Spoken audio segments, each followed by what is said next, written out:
It's been a long day without you, my friend. You've got a friend in me. You've got a friend in me. Friends sing together. La la la la. To help our friends in need, you can count on me like 1, 2, 3. I'll be there for you, 'cause you're there for me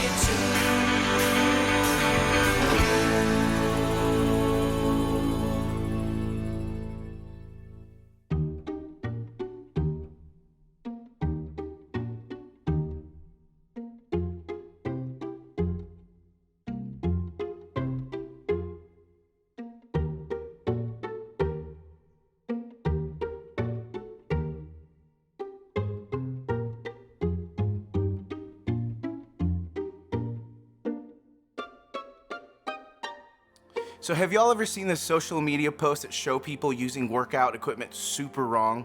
Like, you don't have to be a gym rat to probably guess that there's something wrong going on in these videos. And while I do imagine that these people are getting some sort of workout with whatever they're doing, that's not what the machine was made for. And something feels off when you're watching this video, because we know that we can get so much more from something when we know the purpose that it was made for and we use it that way. Like, everything was made for a purpose. Now, how would you answer that question? What were you made for? Some of you might answer that by saying, well, I was made to play professional sports, to be a teacher, an engineer, content creator, an Aggie, and you might even give that churchy answer, well, I was made for Jesus. And while these are great answers, there's a problem with this question, because if we're honest, it's kind of an overwhelming question. It's a deep question. In fact, some of you might be sitting there saying, hey man, like, I'm just a freshman in high school. Don't ask me that question. Listen, there is this moment that we become aware of our identity, the different longings that we feel. It usually happens around our preteen years. And what we do is that we start finding ways to kind of sort through these things. And we begin to ask, maybe even subconsciously, we begin to ask that question, what was I made for? And we feel this ache inside of us that says, hey, something is off. So we might try different hobbies and identities to get to an answer. Because getting this question wrong might mean that you miss out on living a life of full happiness. And while that might sound corny, isn't that what culture is telling us anyway? That as we grow up, we figure out that answer and then we go after it, and we don't let anything or anyone keep you from getting that thing. Now, I don't know how you would answer that question tonight, or if you actually know that you think about it at all, but I would guess that whatever way you feel in that space, your whole life is arranged to get that thing. If the best way you can answer that question today is sports, well, the way you spend your summers and your week might look like maybe you're at practice. If it's grades or a job, wherever it is, that thing takes priority, and it's what's gonna make you happy. It's what's gonna make me happy.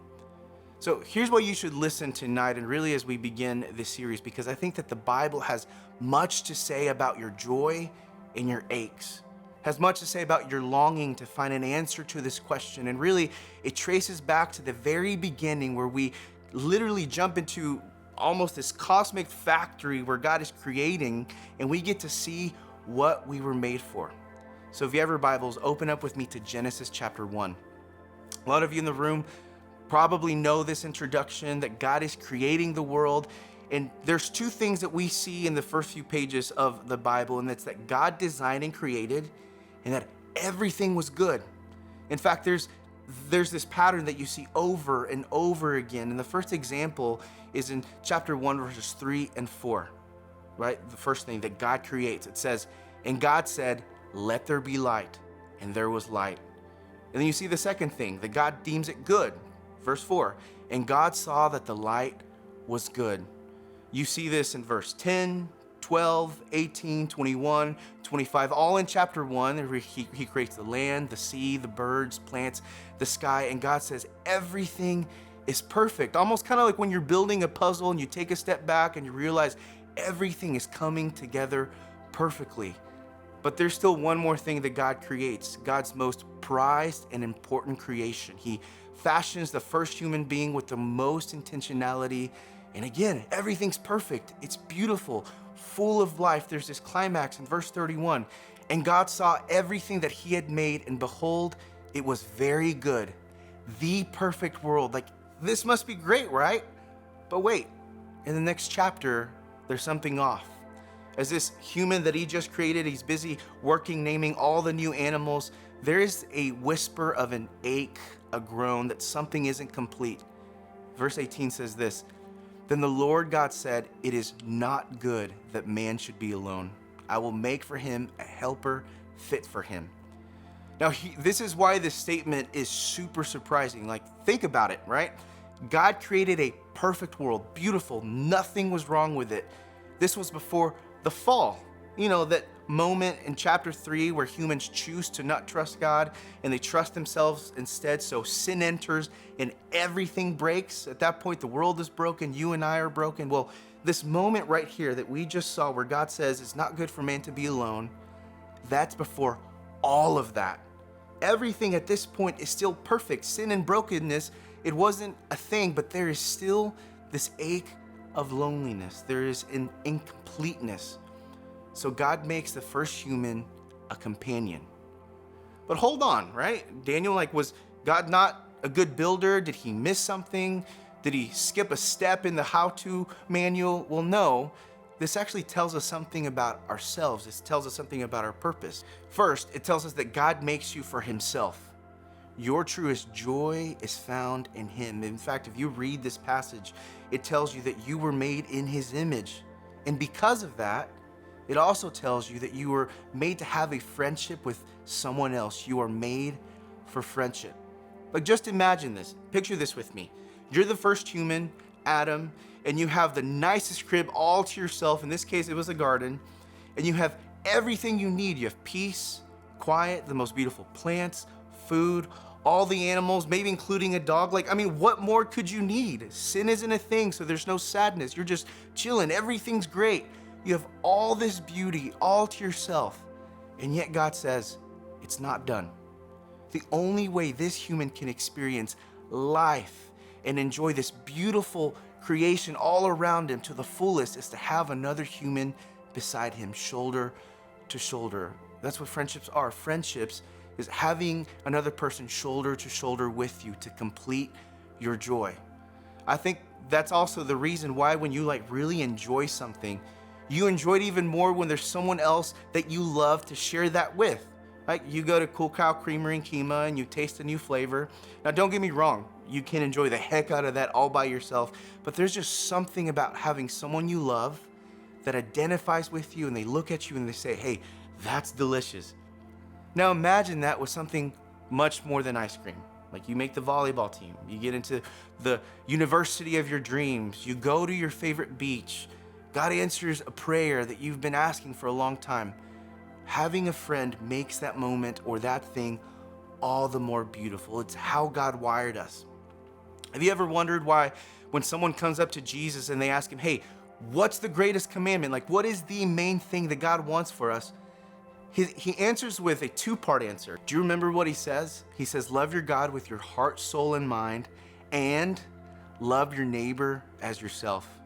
So here's the main point for tonight's message, that God made you for friendship with him and with other people. Like, you literally see this in the blueprints of creation.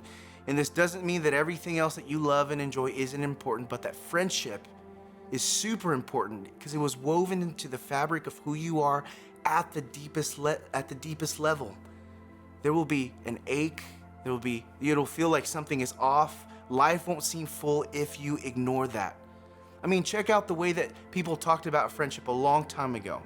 A guy named Augustine said this: two things are essential in this world, life and friendship.